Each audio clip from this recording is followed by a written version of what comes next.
제7부 25 K. 애덤스는 대학을 졸업한 후 고향인 뉴햄프셔에서 초등학교 교사 자리를 얻었다. 마이클이 사라진 후 6개월 동안 그녀는 매주 그의 어머니에게 전화를 걸어 마이클에 대한 소식을 물었다. 코를레온의 부인은 전화를 끊을 때마다 이렇게 착한 아가씨가 또 있을까? 이제 마이클은 잊고 좋은 신랑감 찾아봐요 라고 덧붙였다. K는 그런 말을 들어도 야속한 생각이 들지 않았다. 창창한 나이에 불가능한 기대를 버리지 못하는 자신을 걱정하는 어머니의 마음이라고 생각했다. 교직 생활을 시작하고 첫 학기가 끝나자 그녀는 멋진 옷도 사고 대학 친구도 만나볼 겸 뉴욕에 가기로 했다. 뉴욕에서 더 흥미로운 직업을 구해볼 생각도 있었다. 그녀는 지난 2년을 독신으로 지냈다.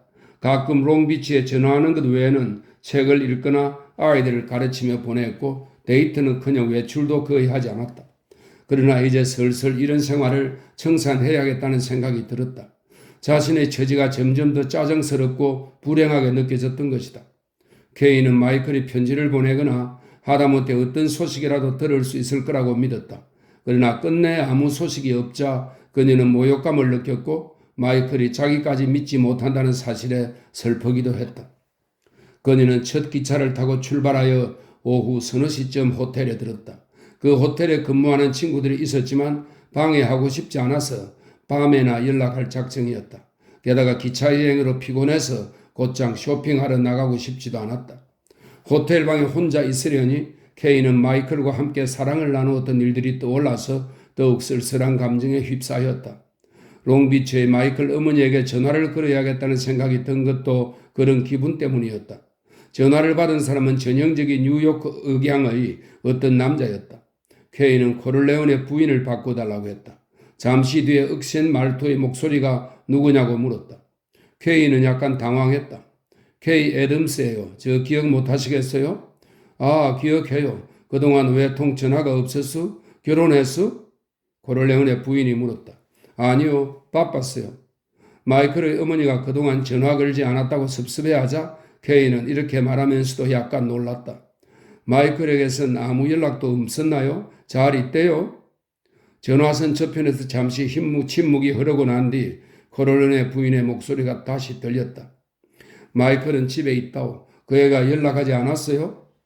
K는 충격으로 가슴이 탁 막히고 수치스러워서 울음이 날 것 같았다. 그녀는 힘없는 목소리로 물었다. 언제 집에 왔어요? 6개월 전에. 코를레온의 부인이 말했다. 그렇군요. K는 이렇게 말하고 나서 수치스러움에 얼굴이 화끈거렸다. 마이클에게 자기가 얼마나 하찮은 여자인지 그의 어머니도 알았을 것이다. K는 또 분노를 일으켰다. 설령 연애는 끝났더라도 우정의 표시 정도는 해야 하는 상식적인 예의도 갖추지 않은 마이클과 그의 어머니를 비롯한 이탈리아인에 대한 분노였다. 마이클이 더 이상 나를 연애 상대로 원하지 않는다고 하더라도, 그래서 결혼할 마음이 없어졌다고 하더라도 친구로서 내가 얼마나 자신을 걱정하는지 모른다 말인가? 마이클은 나를 저 여성을 잃었다고 자살을 하거나 울고불고 법석을 떨다가 버림받는 미개하고 불쌍한 이탈리아 처녀로 여기는 걸까? K는 되도록 냉정하게 말하려고 노력했다. 알았습니다. 대단히 감사합니다. 마이클이 무사히 집에 돌아왔다니 다행이네요. 그저 궁금해서 전화했어요. 다신 전화하는 일 없을 거예요. 코를레온의 부인은 K의 말은 전혀 듣지 않은 것처럼 다급하게 말을 받았다. 마이클 보고 싶지 않소? 어서 이리 와요. 마이클을 깜짝 놀라게 해줘요. 택시를 타고 오면 내가 정문 앞에 사람을 세워놓았다. 택시 값을 대신 지불하라고 할게요. 택시 운전수에게 요금을 2배로 주겠다고 해요. 그렇지 않으면 롱비치에 오려고 하지 않을 거예요. 돈은 내지 말고 그럼 남편의 부하가 정문 앞에 서 있다 택시 요금을 낼 거야. 그럴 수 없어요. 코를레온의 부인. 만약 마이클이 절 보고 싶으면 벌써 우리 집으로 전화했을 거예요. 그는 우리의 관계를 지속하고 싶지 않은 게 틀림없어요. K가 차갑게 말했다. 코를레온의 부인의 쾌활한 목소리가 전화선을 타고 들려왔다. 이 착한 아가씨가 다리는 예쁜데 머리는 그렇지 않은 모양이야? 부인이 쿡쿡대며 웃었다. 마이클이 아니라 날 만나러 와줘요. 내가 하고 싶은 얘기가 있어. 지금 당장 와요. 택시 요금은 내지 말고. 내가 기다리고 있을게요. 전화가 딸깍하고 끊겼다. 코를레온의 부인이 먼저 수화기를 내려놓은 것이다. 케이는 다시 전화를 걸어 못 간다고 말할까 하다가 마이클을 만나서 의례적인 말이라도 해야겠다고 생각했다. 만일 그가 집에 있다면 신변에 더 이상 위협이 없고 정상적으로 생활할 수 있다는 의미일 것이다. 케이는 얼른 침대에서 내려와 외출 준비를 시작했다. 공들여 화장을 하고 옷을 입었다. 그녀는 방을 나서기 전에 거울에 자신의 모습을 비춰보았다. 마이클이 사라지기 전보다 더 예뻐 보여야 할 텐데 나이가 들어서 매력이 없어졌다고 생각하면 어떡하지? 사실 케이는 엉덩이가 더 둥그러지고 가슴도 풍만해지고 한층 여자다워졌다. 마이클은 평소 케이가 말라서 좋다고 했지만 이탈리아 남자라면 풍만한 타입의 여자를 좋아할 것이다. 하지만 이런 게 다 무슨 소용이 있단 말인가? 마이클은 그녀를 보고 싶지 않은 게 틀림없다. 그렇지 않고서야 어떻게 집에 돌아온 지 6개월이나 지났는데 전화 한 통 없을 수 있을까? 택시 운전수는 처음에는 롱비치까지 가지 않으려고 하다가 케이가 미소를 지으며 요금을 2배로 주겠다고 하자 겨우 응낙했다. 롱비치까지는 1시간 가까이 걸렸다. 롱비치의 저택은 그녀가 마지막 보았을 때와 많이 달라져 있었다. 쇠로 만든 울타리가 쳐져 있고 저택의 출입구 역시 철문으로 바뀌어 있었다. 빨간색 셔츠에 흰 재킷과 바지를 입은 남자가 문을 열고 나와 얼굴을 들이밀고 미터기를 읽은 다음 택시 운전수에게 요금을 지불했다. 돈을 받은 운전수는 기분이 좋아 보였다. 케이는 택시에서 내려 가운데 집으로 걸어 들어갔다. 코를레온의 부인은 손수 문을 열어주며 따뜻한 포옹으로 케이를 맞았다. 케이는 약간 당황했다.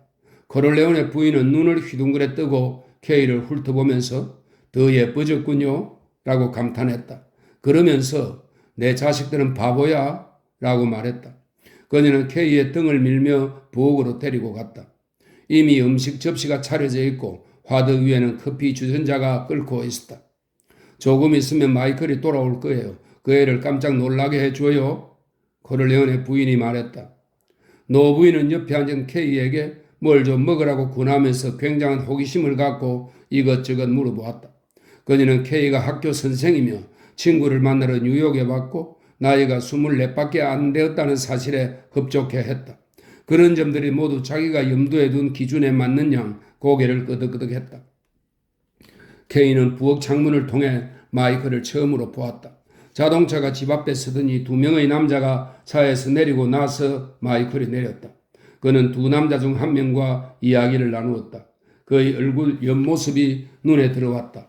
마치 심술궂은 아이가 플라스틱으로 만든 인형 얼굴을 발로 밟은 것처럼 얼굴선이 움푹 들어가 보였다. 그러나 케이의 눈에는 예전의 잘생긴 얼굴 그대로였다. 케이는 자신도 모르게 눈물이 나왔다. 마이클은 입과 눈과 코에 흰 손수건을 대고 집으로 걸어갔다. 현관문이 열리고 복도에서 부엌으로 들어오는 발자국 소리가 들렸다. 마이클이 드디어 케이와 어머니 앞에 나타났다. 그는 잠깐 멍한 표정을 짓다가 희미하게 웃었다. 일그러진 얼굴 반쪽 때문에 입이 쉽게 벌어지지 않았던 것이다. 케이는 담담하게 잘 있었어요? 라고 말하려고 했다. 그러나 막상 그를 보자 의자에서 달려나와 품에 안기며 얼굴을 어깨에 묻었다. 마이클은 그녀의 젖은 뺨에 입을 맞추고 울음을 그칠 때까지 안아주었다. 그런 다음 케이를 데리고 차를 타러 갔다. 그는 경호원에게 따라오지 말라고 손짓을 한 다음 케이를 옆 좌석에 앉히고 차를 몰았다. 케이는 손수건으로 눈물 자국을 지우고 화장을 고쳤다.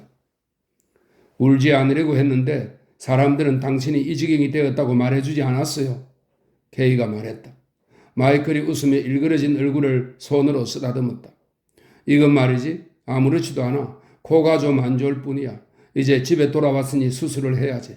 그래서 편지도 쓰지 못하고 아무것도 못했어. 이해해 줘. 마이클이 말했다.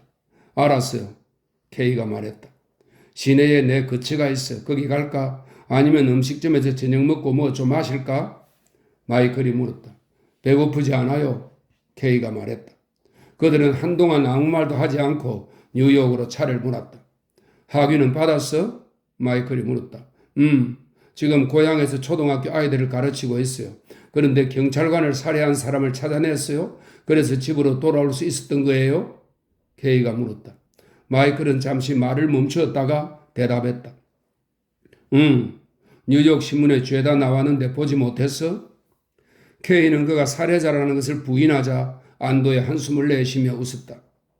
우리 마을에는 뉴욕 타임즈밖에 안 들어와요. 아마 89페이지 어디쯤엔가 묻혀 있었겠죠? 만일 내가 읽었으면 곧장 당신 어머니께 전화했을 거예요.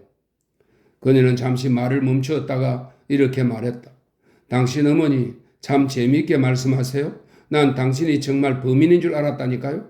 예전에 함께 커피를 마셨는데 살인을 자백한 미친 사람에 대해 얘기해 주셨어요. 어머니도 처음에는 그렇게 믿으셨을 거야. 마이클이 말했다. 당신 어머니인데도요? 케이가 물었다.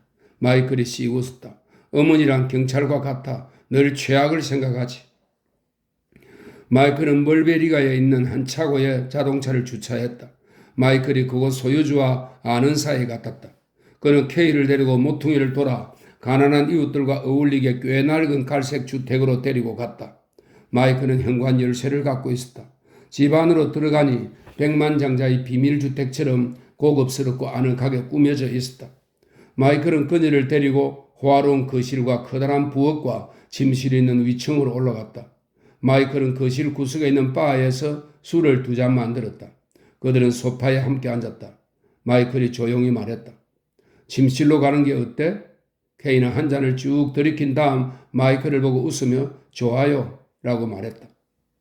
케이는 사랑의 행위가 전과 별로 다르지 않게 느껴졌다. 다만 마이클이 더 노골적이고 거칠어졌으며 전만큼 부드럽지 않은 것 같았다. 그녀를 경계하는 것 같았다. 그러나 케이는 불평하지 않았다. 시간이 지나면 차츰 나아지려니 생각했다. 우습게도 남자들은 이런 상황에 더 예민해지는 것 같았다. 2년 동안 떨어져 있다 만난 마이클과 함께 할 수 있는 가장 자연스러운 일이 사랑을 나누는 일이었다. 케이는 2년간의 헤어짐이 어제같이 느껴졌다.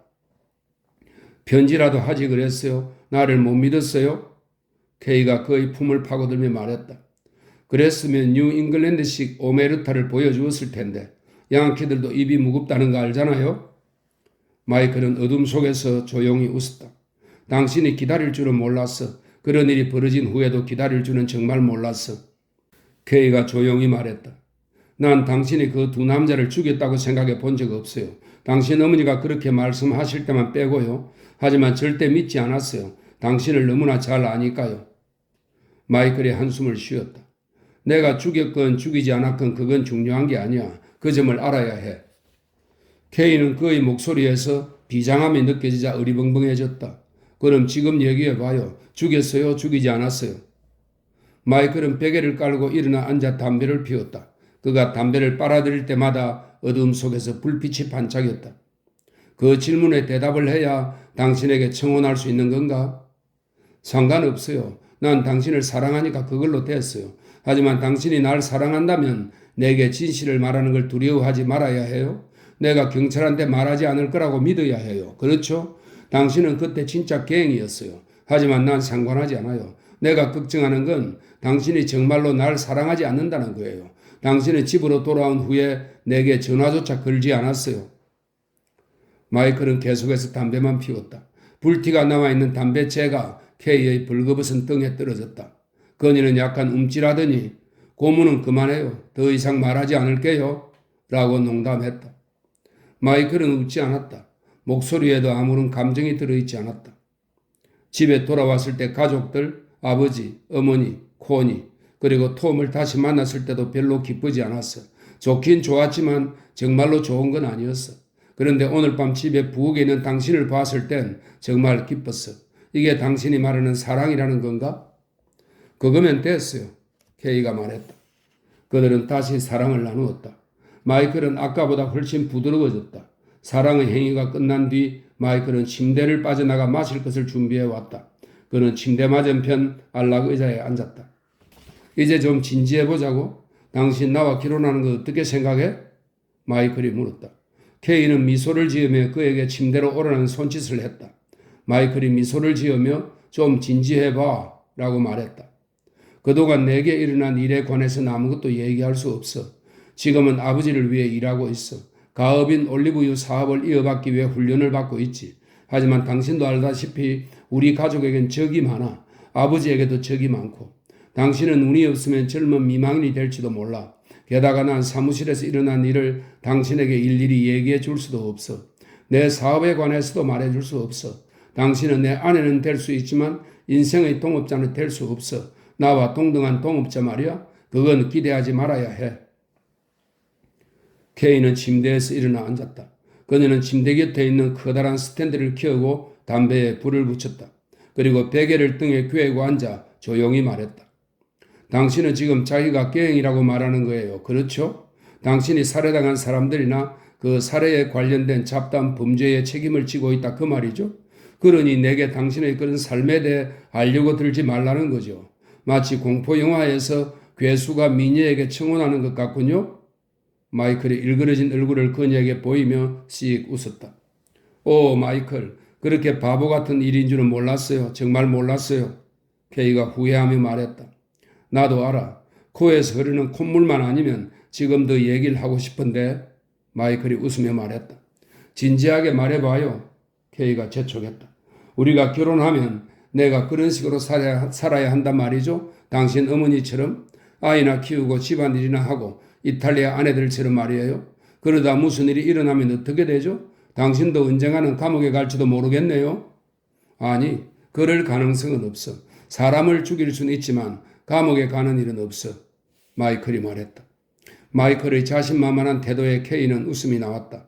그것은 자부심과 기쁨이 어우러진 묘한 웃음이었다. 어떻게 그렇게 자신 있게 말하죠? 정말이에요? K가 물었다. 마이클은 한숨을 내쉬었다. 거기까지 당신에게 말해줄 수는 없어. 그런 얘기는 하고 싶지 않아. K는 한동안 아무 말이 없었다. 왜 내게 전화 한 통 없다가 느닷없이 결혼하자고 하는 거예요? 내가 잠자리 기술이 좋아서인가요? 마이클이 진지한 표정으로 고개를 끄덕였다. 하지만 그런 거야 얼마든지 공짜로도 얻을 수 있는데 내가 설마 그것 때문에 결혼하겠어? 지금은 대답하기 싫어. 계속해서 만날 거니까 천천히 대답하겠어. 당신 부모님께 여쭤봐. 당신 아버지도 나름대로 강인한 분이라고 들었는데 아버지의 충고를 들어봐. 왜 나랑 결혼하려고 하는지 아직 이유를 말하지 않았어요. K가 말했다. 마이클은 침대 옆 테이블 서랍에서 흰 손수건을 꺼내 코를 싸쥐었다. 그는 코를 푼 다음 수건으로 닦았다. 당신이 나하고 결혼해서는 안 되는 중요한 이유가 있어. 맨날 코만 풀어대는 놈이랑 어떻게 함께 살겠어? K가 조바심을 내며 물었다. 좀 진지해져 봐요. 내가 당신한테 물었잖아요. 마이클은 손수건을 손에 들었다. 좋아. 이번 한 번뿐이야. 당신은 내가 아끼고 걱정하는 유일한 사람이야. 난 그런 일이 있은 후에도 당신이 내게 관심이 있을 거라고 생각하지 못했기 때문에 전화하지 못했어. 물론 내가 당신에게 매달리거나 당신을 속일 수도 있었어. 하지만 난 그렇게 하고 싶지 않았어. 지금부터 하는 얘기는 당신을 믿고 하는 거야. 당신 아버지한테라도 하지 말았으면 좋겠어. 모든 게 계획대로 되면 코를레오네 패밀리는 앞으로 5년 내에 완전히 합법화될 거야. 그렇게 되려면 아주 까다로운 문제들부터 해결해야 돼. 운이 없으면 당신은 돈 많은 미망인이 될지도 몰라. 내가 왜 결혼하려는 줄 알아? 당신을 원하고 가정을 원해. 때가 되면 아이도 낳고 싶어. 아이들은 내 영향을 받게 되지 않길 바래. 나는 아버지의 영향을 받았지만 말이야. 나는 아버지의 영향을 받지 않으려고 일부러 아버지를 피했지. 그분도 내게 강요하지 않으셨고 한 번도 내가 패밀리 사업에 관여하길 바라지 않으셨어. 아버지는 내가 교수나 의사 뭐 그런 직업을 갖기를 바라셨어. 하지만 운이 나빴는지 난 패밀리를 위해 싸우게 되었어. 아버지를 사랑하고 존경했기 때문에 싸울 수밖에 없었어.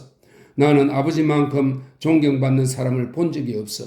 아버지는 좋은 남편이고 좋은 아버지이고 불행한 인생을 산 사람들에게는 좋은 친구셨어. 물론 아버지에게 또 다른 면이 있지만 그건 아들인 내겐 아무 상관없어. 어쨌든 난 우리 아이들에겐 그런 일이 일어나지 않기를 바래. 그 애들은 당신의 영향을 받았으면 좋겠어. 우리 애들은 완전한 하나부터 10까지 완전한 미국인으로 키우고 싶어. 그 애들이나 내 손자대에는 정치가도 나올 수 있겠지. 마이클은 씩 웃었다. 나중에 미국의 대통령이 나올 수도 있겠지. 제기랄 그러지 말란 법이 있어. 다트머스에서 미국 역대 대통령의 배경에 대해 배운 적이 있었지. 그들 중에는 아버지나 할아버지가 사형당할 뻔했던 경우도 있었어. 하지만 난 내 아이들은 의사나 음악가, 선생으로 키우겠어. 그 애들은 절대 패밀리 사업에 발을 들여놓지 않게 할 거야. 그 애들이 그렇게 자리 잡을 때쯤이면 나는 은퇴하겠지. 그럼 당신과 컨트리 클럽에나 나가서 미국의 부유한 은퇴자들처럼 재미나고 단순하게 사는 거야. 내 생각 어때? 멋져요. 그런데 왜 과부에 대한 말은 하다 말죠? K가 물었다. 그럴 가능성은 거의 없어. 그냥 나쁜 경우도 공평하게 말하려다 보니 그 말을 한 거야. 마이클이 수건으로 코를 닦았다. 믿을 수가 없어요. 당신이 그런 일을 한다니 믿을 수가 없어요. 당신은 그런 사람이 아닌데 난 그냥 이 모든 상황이 믿어지지가 않아요. 어떻게 이런 일이 내게 일어났는지. K는 당황한 표정을 지으며 말했다. 더 이상 설명은 하지 않겠어. 당신은 이런 문제에 대해 생각하지 않는 게 좋아. 당신하고는 상관없는 일이야. 우리가 결혼해도 우리 생활과는 상관이 없어. 마이클이 부드럽게 말했다. K는 고개를 저었다. 어떻게 나를 사랑한다는 말 한마디도 없이 나와 결혼하겠다고 말하는 거예요? 당신은 조금 전에 자기 아버지를 사랑한다고 말했지 나를 사랑한다는 말은 하지 않았어요. 나를 믿지도 않고 당신 인생의 중요한 일은 내게 말하지도 않으면서 어떻게 나와 결혼하겠다고 하는 거죠? 어떻게 나를 믿지도 않으면서 아내가 되어달라고 하는 거죠? 당신 아버지는 어머니를 믿으시잖아요. 물론이야. 하지만 그렇다고 해서 아버지가 어머니에게 모든 걸 말씀하시지는 않아. 아버지가 어머니를 믿는 데는 그만한 이유가 있어. 그건 두 분이 부부이기 때문만은 아니야. 어머니는 아이를 낳기에 불안한 시절에 아이를 넷이나 낳아 길렀어. 아버지가 총을 맞았을 때 어머니는 아버지를 간호하고 보살펴 주셨어. 어머니는 40년 동안이나 아버지의 가장 충직한 동료이셨어. 당신이 그렇게 한다면 아마 나도 당신이 듣고 싶어하는 얘기까지 들려줄 거야. 우린 그 저택에서 살아야 하나요? K가 물었다. 마이클이 고개를 끄덕였다. 물론. 하지만 우리만의 집을 따로 마련할 거야. 나쁘지 않을 거야. 우리 부모님께서는 간섭하지 않으실 거야. 우린 우리대로 살면 돼. 모든 문제가 완벽하게 정리될 때까지는 거기서 살아야 해. 밖에서 살면 위험하기 때문이겠죠? K가 말했다. K는 마이클을 알게 된 후 처음으로 그가 화내는 모습을 보았다. 목소리나 몸짓에 아무런 변화가 없었지만 차갑고 섬뜩한 분노가 엿보였다. 죽음처럼 차가운 표정을 본 K는 만일 마이클하고 결혼하지 않는다면 그건 저 차가움 때문일 거라고 생각했다. 모두 영화나 신문에서 꾸며낸 쓰레기 같은 내용 때문이야. 그래서 당신도 내 아버지나 코를레오네 패밀리에 대해 잘못된 생각을 갖고 있는 거야. 마지막으로 이거 한 가지만 말할게.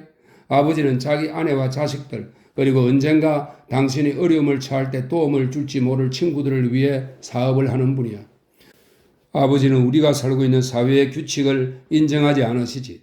그런 규칙은 아버지처럼 비범한 능력과 성격의 소유자에게는 맞지 않는 삶을 강요하거든.